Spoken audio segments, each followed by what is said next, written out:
Glad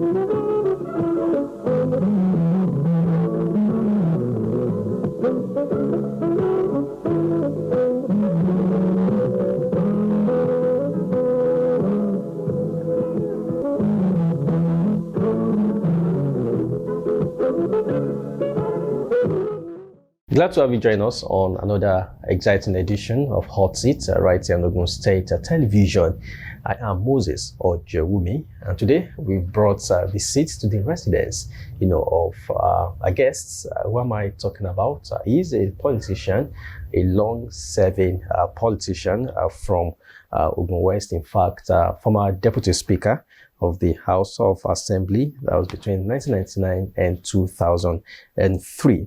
And of course, a two-time senatorial candidate for Ogun West, and under AC in 2007 and APM in 2019. Yet a former consultant on power to the governor of Ogun State, 2016 to 2019. And just recently, he served as the chairman at Governing Board of Digital Bridge Institute, DBI, Abuja.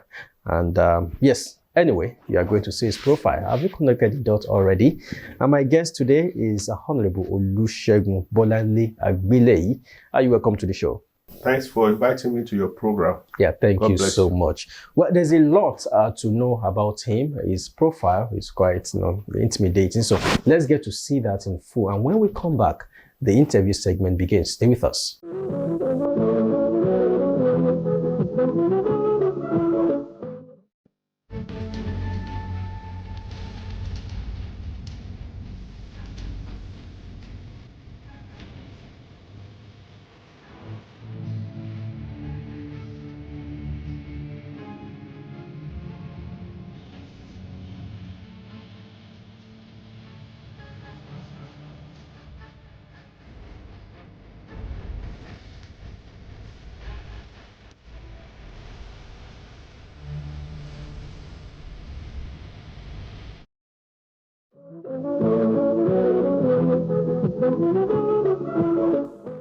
Thanks so much for joining us. That was the profile of my guest, Honorable Olusegun Gbeleyi.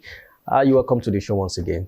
Thank you very much for inviting me to the program. And to viewers at home, I say good day. One can trace your track record from 1999, which served as the return to democracy in Nigeria. But looking back, when we say, because I could recall the hopes, the expectations, the anticipations when in 1999, when we returned to democracy, Nigerians were happy and all of that. What went wrong? Is democracy not the answer for Nigeria, for Africa? I will disagree with you that democracy has not taken the shape that is expected. I think we should congratulate Nigerians, we should congratulate Nigeria, and we should thank God that we began this journey of democracy in 1999. And we have been able to stabilize it. We have been able to sustain it. We should say, well done to everybody who have participated. Yes, wobbly is expected. American democracy is about 250 years. UK democracy has been like 300 years. So we are just 26 years of coming back. Unfortunately, when we began the true democracy under the colonial rule in 1951-52, self-rule, eventually which led to independence in 1960, the incursion of military into our governance distorted and disbanded everything. It collapsed everything that the British has tutored us to build over the years. The institutions that were working collapsed because of the military incursion. You know how long that took us? From 1966, the first, the Civil War, 3 years, and then the military rule was for 9 years. Gawan ruled for 9 years. And before him, there was Irosi for 6 months. And then came Obasanjo and Muritala for another 3 years. So all those military incursions, instead of allowing us to operate under federalism, which was the foundation, we now introduce unitary system. Unfortunately, that unitary system is still having bearings on us, even though we are saying we are running federalism.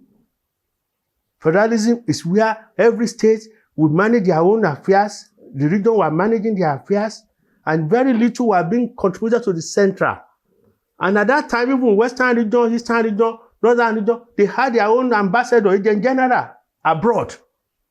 So when you now merge everything together through the military system of unitary system, you collapse everything, introduce corruption and so much. The civil service that were well trained, now they drop the ball. To rebuild all that, you can't do it overnight through democracy. And democracy is not like military where you just give order, bam, and impact straight. No, it has to be gradual. It has to be collaboration. There has to be collaboration. So are you saying it will take us 250? It won't take us 250 years, but we are building it up. We are like the constitution. Let's start from the constitution. The constitution was imposed on us. So gradually we are now having people's constitution by amending it gradually. And you cannot just amend the constitution overnight because of those who are benefiting from what was given to us. We don't want to just give in to amendment unless they think that you are going to balance it, favor them. For example, now you have 774 local government. It's loop-sided. You have 36 states. It has been done in favor of northern area. Whereas in the north before we had one region. In the south we had 3 regions. 2 regions initially, east, west. At a later stage, they gave the Midwest, Bender Light. But in terms of population, in terms of landmass, you know, are we saying that's unfair to the northern? It's unfair because we've done census a number of times. Well, they are all manipulated. We know that. For example, Lagos State had a population figure of about 26 million. And they were trying to rubbish it to something else. And the then governor, our now president, now had to hire consultants to do the head count.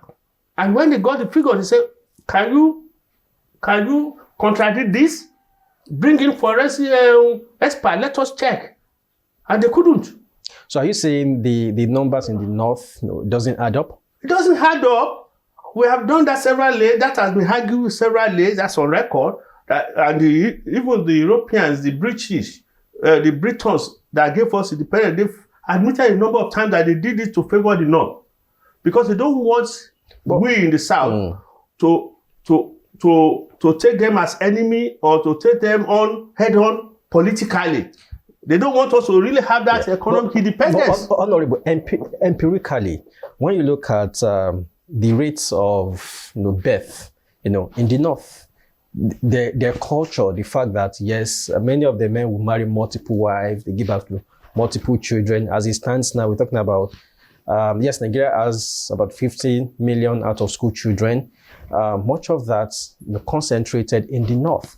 So can we really dispute that they are more than us? We could dispute the numbers. Can we dispute that northern region is bigger? We cannot dispute the geography, the landmass, and even the population. The population we can dispute. Yes, we can dispute because if you have traveled to the north, I have traveled to the north, and people who have traveled to the north will tell you that when they see a hamlet, when they see a settlement, they will travel 100 or 200 kilometers, before they will get to another settlement. And that has not changed. Despite that, Abuja, being the central and capital, has helped to allow for more development in the north. People from Kaduna, Katsina, Niger, they are benefiting from the development of Abuja. The same as Kogi. So the fact still remains that it's not balanced. So they should do another census that will balance it, and we should be transparent with it. Unfortunately, when we are doing the census, they are not always honest. That's part of our corruption that we are brought into getting the data right. If you have the correct data, then you can plan. But I mean, the problem is how do we then get the correct data? Well, over the time, we will get there. Now that they are planning to have more states, let them balance the states. for each geopolitical zones. That's part of it. But balancing the states, Southeast is the smallest. So when we now say, okay, we want to balance the states, and geographically, Southeast is the smallest. So smallest in geography, in demography, or population. Smallest in geography. But they're not smallest in population and their activities, and they have their ethnicity. So you have to recognize that. When Nigeria came together, they merged two protectorates, South and North. And in the South, we have Yoruba, they have Igbo, they have the minority in the South, who don't really associate with the Igbos. Even though Igbo would like to say they are part of them, they are together, but they are not. But having the same number of states in each geopolitical zone, that will balance it. May not really solve the problem. It will solve it because at least we give you sense of balancing that, fairness, there's equity. Because at the moment, there's not equity. If you go to, now, Ogun State, we have 20 local government. Lagos State have 20 local government, officially as listed on the and Kano State have 44 local government. Oyo has 3 local governments. Oyo is a big state, and it has large population too. Kano too is a big state and it has larger population. Kano does not have the population that Lagos command. That's the fact. What is there in Kano that will bring people to live there? Well, it's Lagos, also like the commercial center of the northern. For the northern, but in Lagos, it's not only for Lagos, for Nigeria, even for West Africa, because nothing goes to Niger, Chad, without passing through Lagos port. Maybe we don't understand that. But what because about they are landlocked? Yeah. What about those that will say, okay, bring Kwara State to Southwest? No. In a way, to balance it, instead of creating another state. But they will not allow that because we have many Yoruba. I agree with you, but they used to be politically, they will not allow that because over the years they claim that Aule and Afoja and Usman Dan Fodio, they fought a war and they conquered Ilorin, and Fulani are the Emir.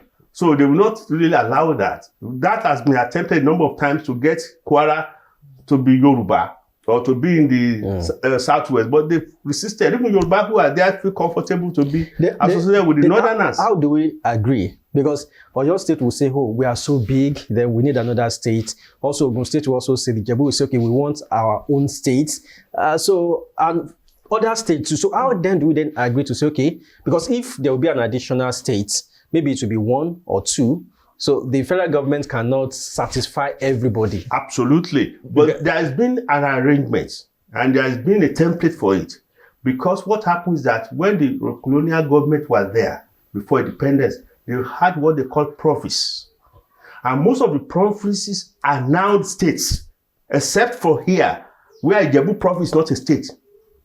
And Abeokuta province is not a state on its own. So it's 2 provinces that have been merged together to be Ogun State. So that's a legal argument and ground for us to say we need Ijebu State, we need Abeokuta State to be separate. Okay, well, maybe this is not the right time they've taken that on board and they are working on it. We just don't know whether Mr. President will be able to do it before the next election. It's already on board. Senator Otumba Gbenga Daniel has ably been pushing it. They've put the bill in. It's under processing. And some other states who have interest in the other geopolitical zone, they put in their own interest too.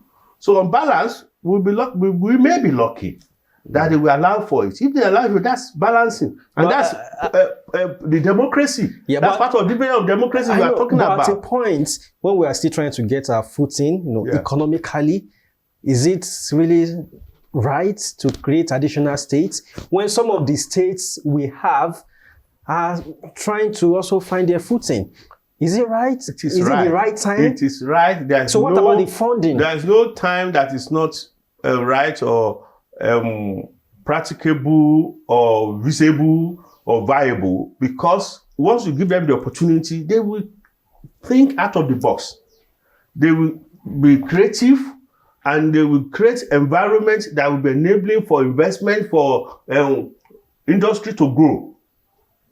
Now, Ogun State, we have to be thinking of doing Abeokuta, doing Yewa, Awori, doing Ijebu. But if you now split it into 2 states, can you imagine the tremendous development we achieve, we record within a short space of time. But we also know certain states. Yeah, I wouldn't want to mention names. We also know certain states that till now they are still struggling. There are some states that after the payments of salaries, there is little. We know there are small states like that there's little they could do, infrastructurally. And these are states that have been existing for years. Yeah, from what we've had, with what our President Bola Tinubu Ahmed is doing, God bless him for us. He has allowed for all these savings from oil subsidy. They have allowed this revenue, all the gains from this naira-dollar exchange rate. They've allowed these gains to go down the state and local government. So everybody's getting enough money to pay. Yeah, but we're told by the Minister of Finance that the savings went to debt services. They are also doing that. Spending, not direct relief. It's direct because every state is getting good allocation. The allocation has gone up. Yes, there's also inflation. Yeah. There's also inflation. The amounts maybe state government were spending to construct roads 4 years ago, not the same amount they are spending now. Perhaps it has tripled, doubled, or even quadrupled. Yeah. So when we say, there is now bigger allocation to states and all of that, but also looking at the rates of inflation for the past 4 years. So let's check the difference. So can we really rejoice and say, their states are collecting, a bigger allocation? We can still rejoice. Yes. Because we're close to hyperinflation. Yeah. We were very close to hyperinflation after, Muhammadu Buhari's, administration. We know that our economy was badly hit. We can still rejoice because on balance, when you look at it, the more money you have gotten, when you compare to the inflation rate increment, it's still justifiable for us to do things that we need to do, compared to when we are getting less money and we are owing salary, owing pension. But nobody is owing anybody now. Now, the president just announced 80% increment for armed forces. We have never had that good before. Never done in Nigeria. No, it's not 10%, not 15%, 80% increment. So that will boost the morale of the military, of the security personnel, particularly the soldiers, the Navy, the Army. And that is very, very important, so that they will not compromise, so that they will be loyal. They will be honest in discharge of their duties of security, of welfare of the people, which is their primary duty. Defense of the territory of Nigeria and defense of the people of Nigeria is supposed to be paramount. So that we should applaud Mr. President for doing that 80% increment. So they have more money at their disposal to spend, to go to market, to give to their wife, to build houses for themselves without needing to corrupt themselves. So we should commend Mr. President for doing that. We should commend the APC government for doing that. They've done so much reformation. When you say no job, no guarantee, it's because you are thinking of employment, people employing you. We are never thinking and talking about creating job for ourselves. Like I did say, not everybody will be an entrepreneur.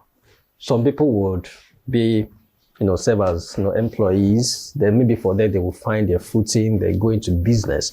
But this idea of thousands of graduates, let them go into business. Not everybody is set out to go into business. But if you acquire a skill that can generate you money, if people are thinking of going to abroad from Nigeria, Japan, and starting to acquire a new skill like doing nursing, some are now doing plumbing, some are now doing electrical. Yeah. Because when they get to Japan, the place they are going, they know they will earn a lot of money, being skilled worker. So why can't we do that in Nigeria? And those skills are needed. But because those skills, it doesn't have to be enterprising, those skills, entrepreneur. Those skills are more lucrative. Service industry. Those skills are more lucrative in those climes. It can be lucrative here, depending on the standard, how you elevate and you position yourself. But the purchasing power here is quite low compared to the UK, compared to the United States. For example, furniture work. Furniture work. If you train and you do professional work, you make your money. Because everybody like fancy things, they like flamboyant furniture fittings. People should be creative. But we must also not neglect the need for industrialization. We must also not neglect the need for maybe government to create a more enabling environment. We cannot neglect the need for foreign direct investment. If Nigeria is more industrialized, for example, if Ajaokuta steel mill is working, I understand that their efforts are basically the number of employees that will attract. So we must not neglect that. Then we can then say, okay, those who want to go into business, because what about also the need for capital? Yes, they will say, you don't need capital to start a business. Some motivational speakers, or you just need the idea. Yes, you need the idea. But at times you need the capital. The capital in some cases always as important as the idea you have. I agree with you, but you don't need large sum to start something small, from small stage. And that is what President Tinubu is doing right now, allowing for funds to be available for people to access, for small industries, small scale, to have access to funds. That is now being available. People just have to be aware, informed, and access it. Well, we're here to know there are a lot of links available for that. Okay. Well, Honorable, you represented Nigeria at the Commonwealth Parliamentary Association Conference in 2000 and 2002. And I recall that you presented papers. Yeah, 2000. Yeah, 2000 and 2002. Yeah, 2002. Twice. Yeah, twice. And you present papers on poverty alleviation and democracy. Let's start with poverty alleviation. Right. Nigeria is multi-dimensionally, poor. I mean, the stats is there. So how many years down the line, we're still talking about poverty, alleviation. And we've seen government's effort in terms of handouts. But I believe that handouts is not the solution. You give someone 50,000 naira today. After a week, the money is gone. If it's wisely used, the money will not disappear. If it's wisely used. But there is nowhere in the world that handouts has absolutely pulled people out of poverty. Not handout as we are putting it. In Britain, for example, they have social welfare system where they give handout weekly. It's just something for you to have opportunity to feed yourself. If you are unemployed, you register. That system was being introduced to Nigeria in the 60s, to the point that where people finish their modern school certificate or whatever they are able to achieve education-wise, they will go and register at job center in those days. And they will be put to where they will work. They just have not attained the position of paying them when they are not working. But they were having data, they have registration of people who are qualified to get jobs, and they were posting them to factories where they can work. In those days, because my father was a junior minister for labor, and I've read the official debate of the parliament where they were making contribution on how many centers, registration labor offices they've set up in Nigeria for that purpose. Good old days. So but given our population right now. So what we are doing now, that stipends is to make them not to steal, not to think, to have hope. It's better than nothing. So we should commend the government for that initiative of welfare program of paying them stipends. That's what they do in UK. They pay them stipends. They are not paying you enough to set up a business. They are only paying you for your unemployment period. And they say means tested. If you have savings, they won't pay you. Well, means if you have some lump sum in savings, they won't give you the money even when you are employed. But if you don't have much savings and you are unemployed, they will give you some money. They will even help to subsidize your rent for house. So that's social welfare system. So we will get to that point too. It's in the constitution of Nigeria that the government is responsible for welfare, security, or well-being of the citizen, but we are still crawling.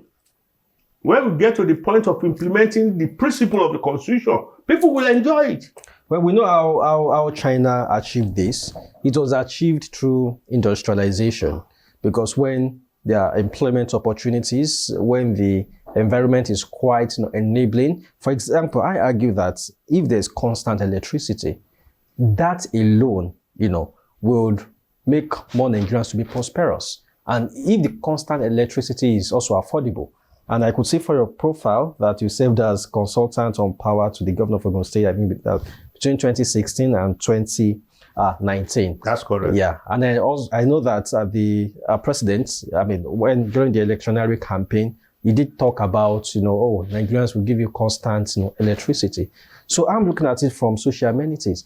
If we can get it right with power, there's a lot that can do. I agree, because the tailor needs power, whether man need power, people, even ordinary pepper grinder, they need power, which is cheaper than buying fuel to power their grinding machine. So everybody needs power to survive.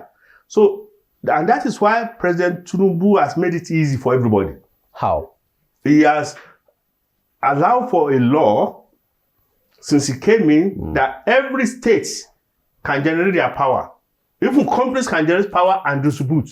Well, that was not the case before, so it's now concurrent. Yeah. Before, power was under exclusive list that only federal government, just as railway, defense.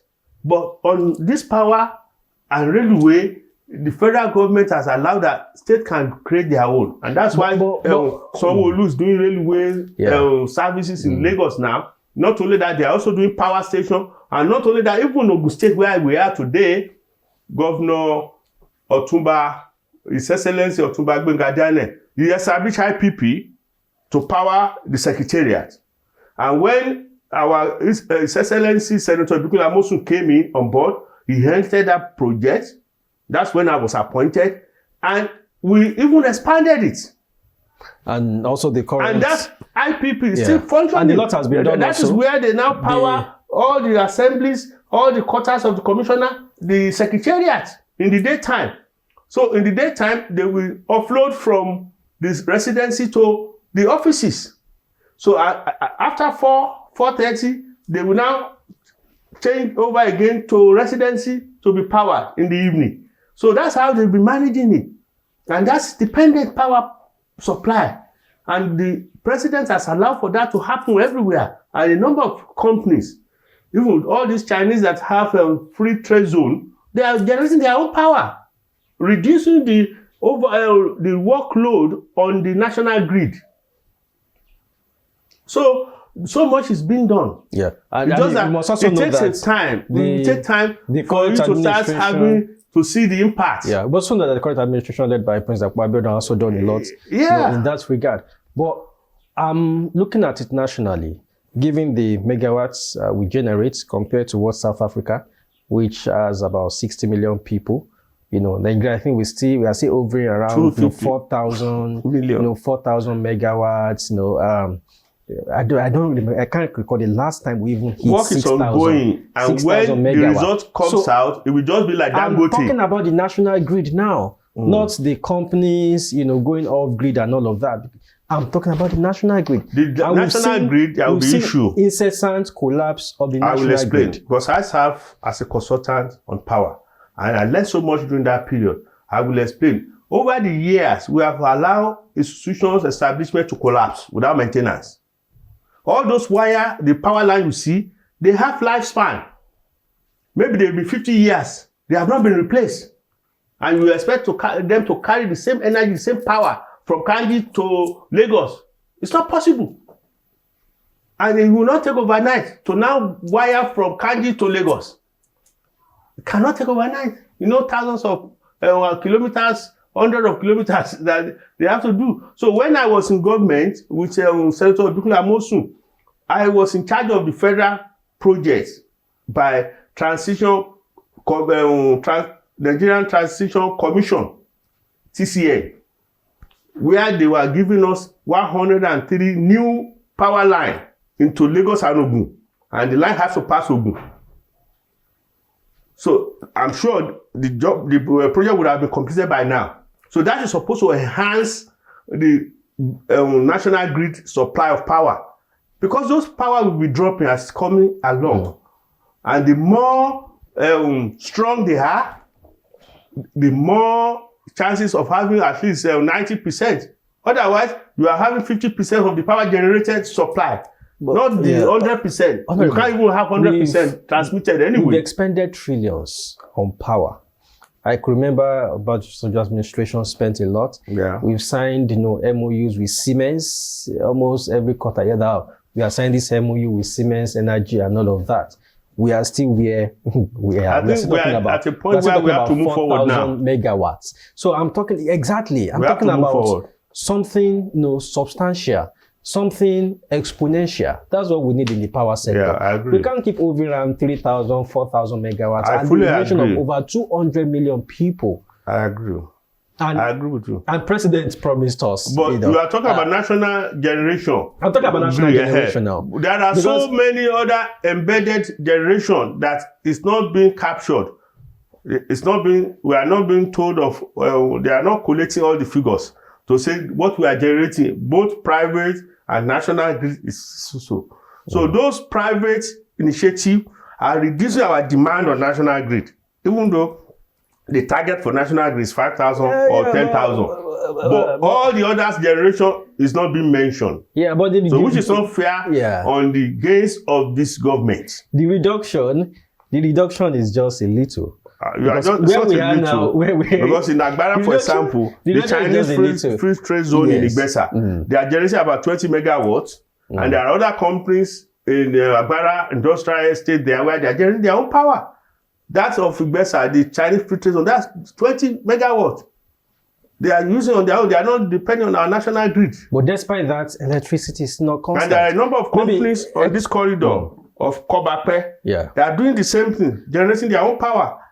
We also know many companies that still make use of diesel because of the earth-moving machines and all of that. And generating self-generation of power doesn't come cheap. I agree. So, which means, in as much as those ones are generating power, they are generating power themselves. But the national generation must also go up significantly. I agree with you, and I'm sure Mr. President is doing his best. Unfortunately, the former minister for Power resigned because he wanted to vie for an election. That gave Mr. President opportunity to reshuffle the cabinet and brought in somebody else. And that person, I believe, will come with energy to revamp things and push things for immediate impact between now and the election time, or between now and May, when this administration will come to an end. We are hoping everybody's working. There are talks that subsidy on power will be removed, totally. That there are plans on that. As it stands now, for those on band A, there is no subsidy. You pay 1,000, you get 4 units, and which I heard that they've increased that 4 units to 10 units. Because at times there could be bonanza here and there. At times, but most times, officially, it is 4 units, not 1,000 naira. So if you are recharging 5,000 naira, you are getting about maybe 22 units. Yeah, there could be a little addition.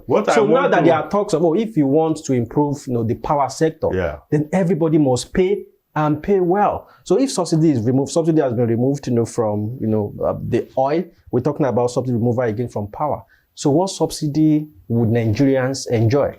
Nigeria enjoying other subsidy in agriculture, in food production, in fertilizer production, without fertilizer being supplied to farmers. Fertilizer is not free. It's not free, but subsidized. It's not being sold at market rate, economic rate. No, it's being subsidized, and so many other things are being subsidized.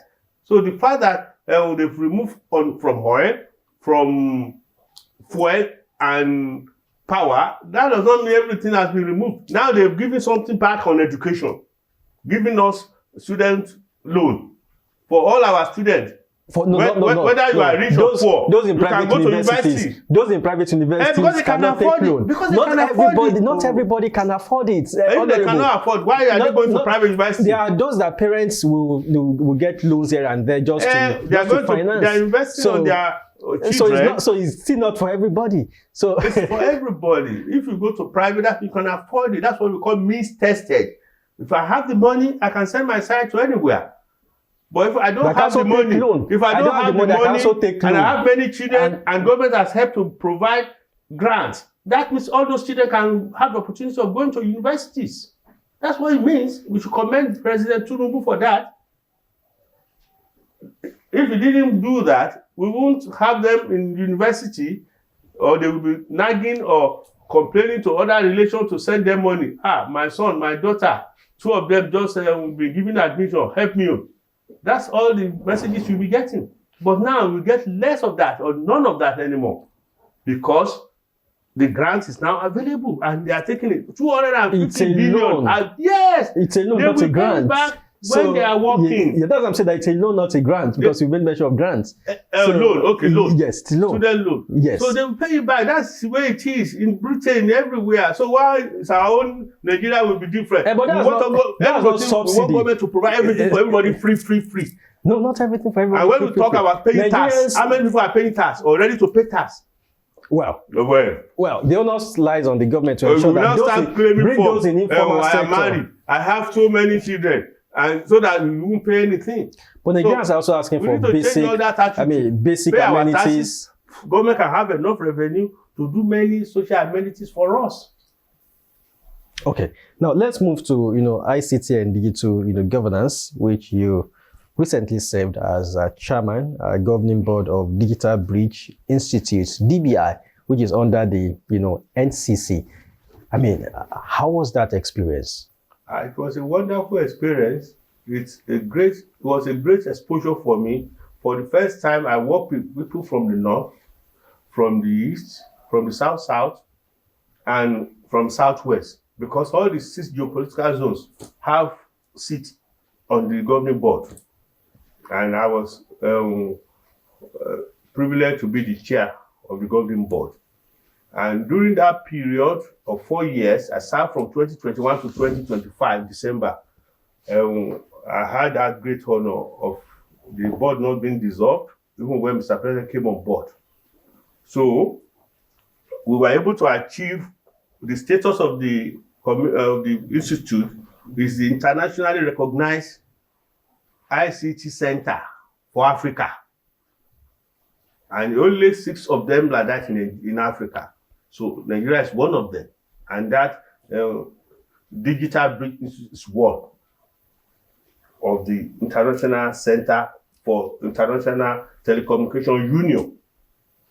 Not only that, we were able to, we got the Korean telecommunication to build for us a high laboratory in Abuja, which was commissioned, sponsored, financed by Korean government. It's now established in Nigeria, AI Laboratory Center, where opportunities given for people to develop. So that is in line with the digital economy innovation introduced by Mr. President. Because apart from oil revenue, the next thing, if not even the top, but they are not saying much on it, that's generating revenue for Nigeria is communication. This year, they are selling it for nothing. Licenses they're giving to all these communication companies, the NCC regulators, and the federal government raking billions of money into the revenue, more than even the oil sector revenue. So it is a key area which is helping to develop the economy, digital innovative economy. And as a result, the institute where I serve, they provide training for all government functionaries at federal level on training on telecommunication and communication. So they have 6 geopolitical zones. They have schools, campuses. One of them is in Lagos, Kappa. That is used to be the training school for NITED in the olden days. But that's part of the asset taken over by NCC, which was given to DBI. That's in Kappa, Oshodi. And they have in Kanu, they have in Yola, they have in Abuja, purposely built campus for training. They run a national diploma program. They are in the process of being accredited for HND. Okay. And they have in Asaba for South, they have in Enugu for Southeast. So all the 6 geopolitical zones are covered with facilities to give access to Nigerians for skill acquisition. And in fact, the center opened for us by Korean government. People are now being trained there and encouraged to get employment from abroad and paid in dollars, working from Nigeria. Okay, but you agree with me that there's still need for massive improvements in terms of communication, network.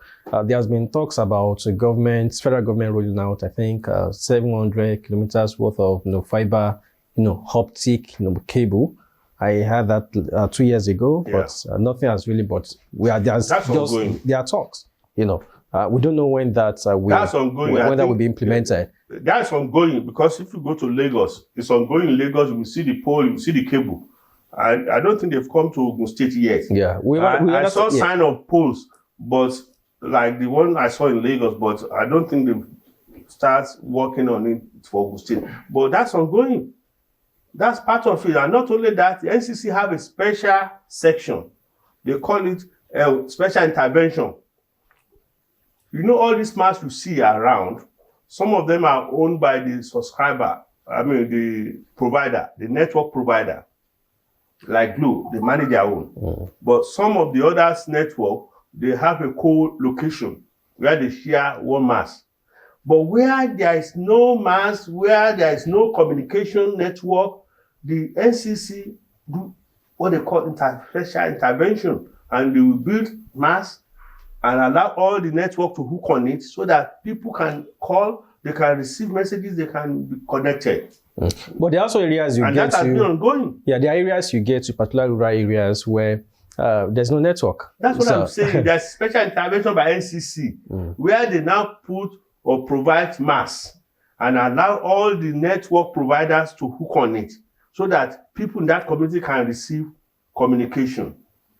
I helped a number of communities to achieve that when I was chair. It's done by NCC, not by DBI, because DBI is a training institution.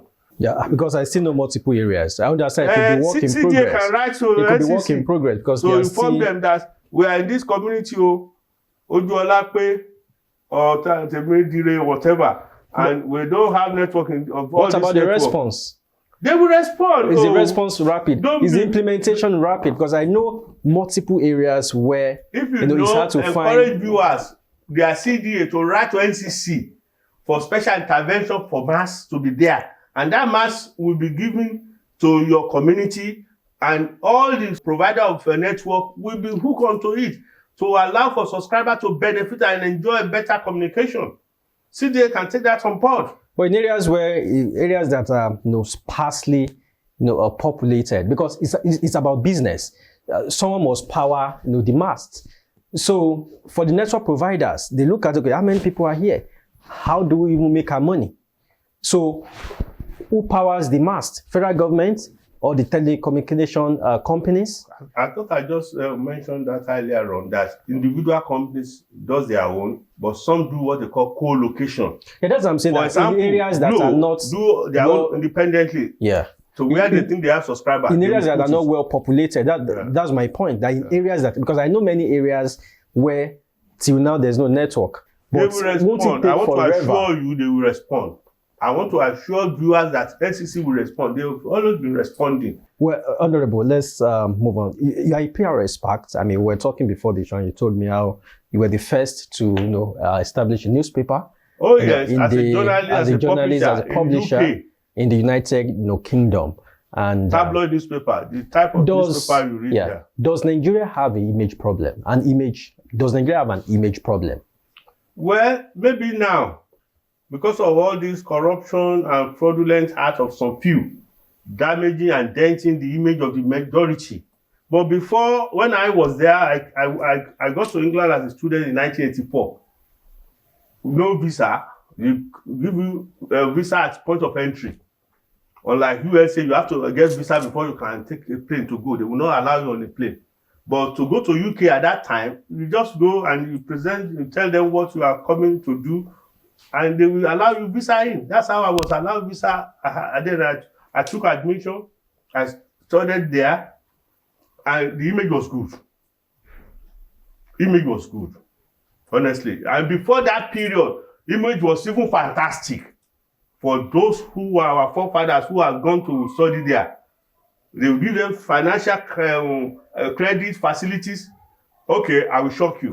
When I wanted to, me and my wife, when we wanted to buy our house in 1987, our first house, we don't need to bribe anybody. We did not have to bribe anybody. All we needed to do, I was so surprised when I was told that I'll just take your pay slip, your bank statements to the lender, the mortgage lender. So we took them and they gave us mortgage and we bought the house without bribing anybody. Yeah, that's no longer the case. Given what's just happened in South Africa, the xenophobia, Nigerians having to, bring many of our people back. Ghana also, some Ghanaians are also saying Nigerians should leave, the country. So when I look at that image everywhere, I mean, when you travel out these days and you say, I'm in Nigeria, I'm Nigerian, the way they look at you, if they are searching, people, they search you more, thoroughly. Yeah. So that is the image, I'm talking about. And also the strength, of our passports. How many countries can you enter with no visa? Maybe more of African countries. So that's what I'm talking about. Well, visa control. And as a PR expert, what will you suggest? How can we restore, that good image? How can we get back to where we were? The only way we can do is to promote all positive impact contribution by Nigerians. Nigerians are specialists in medicine, in neurology, in mental nursing, in England, in America, in Australia, in Canada. So in engineering, even in aerospace, we need to promote all that impactful work that Nigerians are doing in those places. We are not doing enough of, we now only promote, or the Western world promote the small who are doing negative things to damage our image, which is not fair. It's not fair. But they do it deliberately to hit at our leaders. So they are deliberate action. Don't forget, what do you think caused the World War I, World War II? It's because the Germans persecuting the Jewish people. They think they are taking over their economy, their commerce, and they started targeting them, killing them. Okay. So, and that is what is reappearing. We have once deported Ghanaians from Nigeria. So, and they've done it to us before. I think in the 60s, when my own great-grandmother was one of those who were deported because she built houses there, and suddenly they said they have to go back. We call her Yatapa. Our time is fast spent. Nigeria, Nigerian helped secure. Yeah, Nigerian helped South Africa to gain independence. Yes. We know our contribution towards, eradication of apartheid. Now, this is not the first time that they would kill Nigerians, they would say, leave our country and all of that. Turn Nigerians to scapegoats. So how can we address that? You can't do that to, an American citizen. I agree. They will not do that because they are targeting Nigerians because, overnight, we have become a thorn in their flesh. They've realized that Nigerians everywhere, clever, hardworking, and they are not that hardworking. Even in America, the black in America, I was just talking to a friend of mine last night who is saying, even in America, Nigerians are targeted by black Americans because they cannot work hard like Nigerians are working hard in the USA. And they see you taking their job. You say, which job are you taking? When you refuse to go to school, you didn't go to college, you are not qualified. So why are you saying they're taking your job? When you didn't go to college, when you had the opportunity. So that situation also happened in the US, but not pronounced. And this South African experience of recent is pathetic, it's unwelcome, it's despicable, it's unacceptable.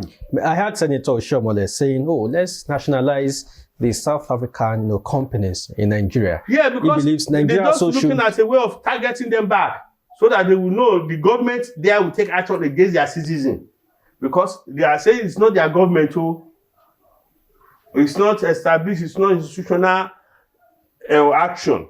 Is that not using a hammer to kill an ant? Oh, well, we have done that before. Some of these companies, Nigeria have stakes. I agree. Nigeria has done that before. I will tell you, we did that when we were fighting for this same South Africa to be independent. We were fighting South Africa to be free from apartheid. We had to nationalize all the British interests in Nigeria. That's why nationalization came about. Shell, BP, Barclays Bank. That was the reason, not for any other reason. It's because Obasanjo government was really tough, fighting for South Africa, fighting against apartheid, and he want British government to collaborate and help so that they can bring that regime of apartheid to an end. And they were not listening. Somebody said, okay, if you are not listening, we will know how to tackle you from our own end here. So they nationalize all the British interests in Nigeria. Okay, well, Honorable, we have to go. Our time is fast spent. I mean, looking at your DP, I could see you and the president, and that doesn't look like just a mere photo op, having no conversation. So I want to believe you have a relationship with President Bola Tinubu. What would you advise him? Well, my advice is that fellows should keep on being a Democrat. Our leader, national leader, and Mr. President is a true Democrat. He will not be involved in any rigging, in any election. Look at his own election. How did he emerge as presidential candidate for APC? And how did he emerge as president for Nigeria? He worked hard for it. He didn't bribe anybody. The institution, the government then worked against him. Used CBN, everything to fight him. Yes, he was focused. And he emerged through democratic means. Well, I can be honest, I can be objective. What I want to tell you, the president that I know is a Democrat person. All that we are saying they are doing almost all the PDP states. They've done it to Mr. President, and he emerged as president in 2023. So I want to tell you that Mr. President don't have any hands. I've already commented on it already. Yeah. And there's a particular guy that talks on Facebook regularly. He says, actually, this is not kind of actually politics. So these boys in Osun that they are doing their own game, they are saying the federal power and all that. That's expected. Yeah, but it's looking like the federal might. The SSG was arrested. So it's just that we know how weighty when you have the federal might. Excellency Demola Adeleke just have to find ways of doing the thing and getting it right, so that he can have a free and fair election and win the race. So I wish him good luck. You are a politician. Yeah. You know how weighty it is to have the federal backing, to have the federal. Federal will not might. Come with police and write election.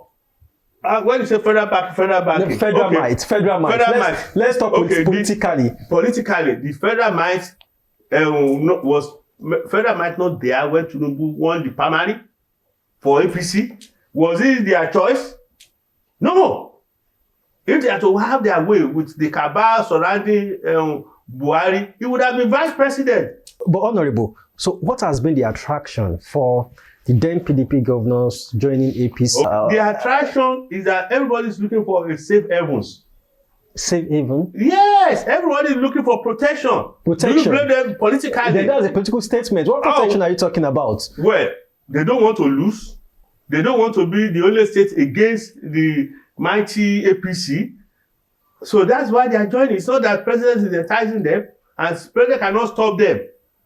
They cannot stop them exercising their democratic right of saying, we like to join your party. You don't say, no, don't come and join me. I don't need you. You can't say that. But Adeleke wanted to join. Well, that's the channel between them in the Osun state. Mr. President did not say you shouldn't join.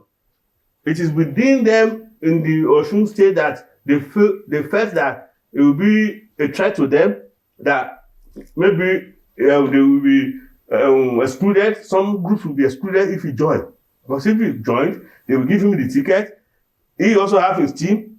And Oyetola also have his camp and his team. And everybody is looking at 2027. Apart from being re-elected as governor, they have position, Senate, Rep, Assembly. So all those things are the one that dictates the way they decided their arrangement. That, don't let us accept him. Let's accept him. You get it? So you cannot blame Mr. President for that. All the things that's happening in the opposition party, don't let us blame Mr. President. Let us encourage the opposition to organize themselves. After all, Tinubu organize opposition against PDP, mighty PDP, the biggest party in Africa. We are in this country where Tinubu organized ACN, Action Congress of Nigeria, to speak with Buhari, CPC, and those who are having problems with PDP, he encouraged them, he recruited them, he called them mega party, and they formed APC. Are we forgetting that? But you know, and that mega party now defeated Jonathan PDP in government. Are you not afraid of an implosion? Having many heavyweights, you know, in a party, there could be an implosion. Yes, and that implosion or crisis or will help to also get the level right. That is, yes, it's likely. And they form another party between parties. You get it? And the major stakeholders will emerge as leading team. Okay. Just like APC emerged. That's how we emerge as a political party. Okay. From Alliance for Democracy to Action Congress, Action Congress to Action Congress of Nigeria, now APC. So we have potential. Okay. The democracy is alive. Well, our time is up. Many thanks. I think that's a good place to leave it. You're a politician, and we are ending, you know, on that note. Thank you so much. Thank you very much for having me on this program. It's been a profound, you know, conversation. Thank you, sir. And I wish you the very best. Former Deputy Speaker of the Ogun State House of Assembly from 1999 to 2003, and also two-time senatorial candidate for Ogun West under AC in 2007 and APM in 2019, former consultant on power to the governor of Ogun State, 2016 to 2019. And that was why we did talk about, you know, power. And he's a journalist. I say journalist? Always journalist is still right. Okay. I'm a teacher. A PRS pact, and currently I think you're studying law. And corporate law. Yeah. Okay. Well, I hope you still have the energy. Once I have the grace of good health. Good health. Yeah. Sound mind, sound body. That's paramount. Yeah. So thank you so much for watching Hot Seats on Ogun State television. Till next week when I come here with another eminent personality, I say to you, stay safe and stay out of trouble. Bye for now.